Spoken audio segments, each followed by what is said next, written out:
Guys, good morning. Welcome back to my channel. So on today's video, I'm going to make Nita hair henna. So gagawa tayo ng henna para sa buhok, pangpakulay yan, with the powder of natural herbs. Natural brown siya. So yan, gagamitin natin yan.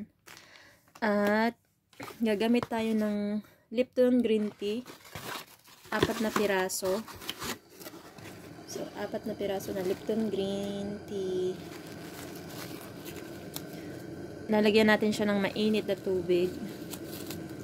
Ibabad natin ng konti para siya yung pang natin, pang mix. So, meron din ako ditong another kind of henna. Ito medyo siya, hindi siya durog na durog masyado. So, yan. So, lagyan natin dito. Lagyan natin tubig. Konti lang, guys. Yan.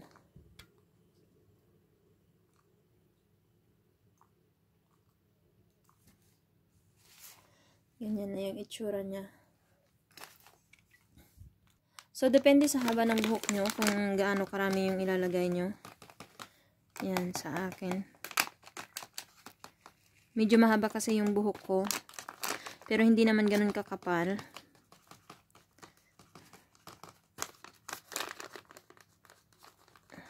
Yan.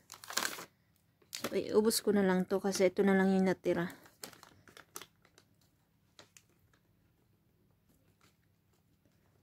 Yan, iubos natin.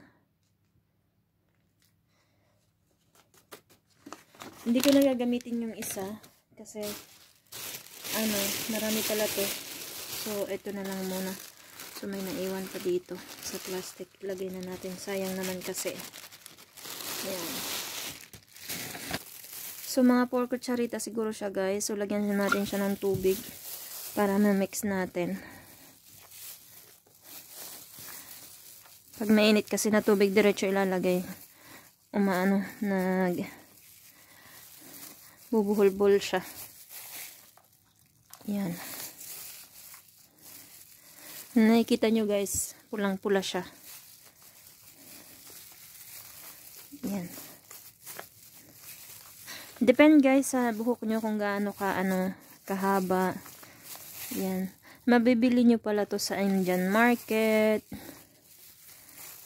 sa Grand Hyper. 650 pills lang, guys. Kaysa pupunta ka pa ng salon, ikaw na lang gumawa. Yan, guys.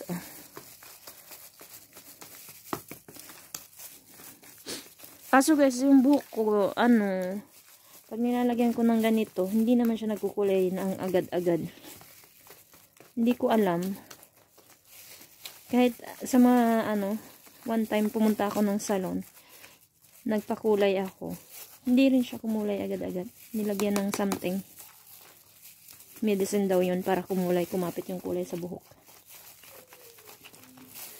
So, ganun ginawa ng salon.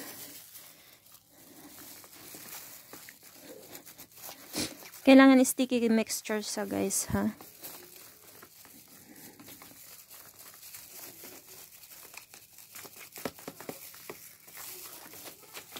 Mamaya, pagdating ko sa bahay, gagamitin ko to.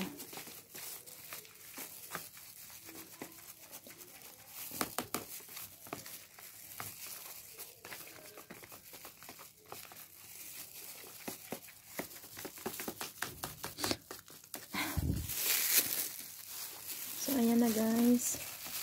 Yan na yung finished product niya. Kung makikita nyo, pulang-pula siya, guys. Nita hair henna siya, guys.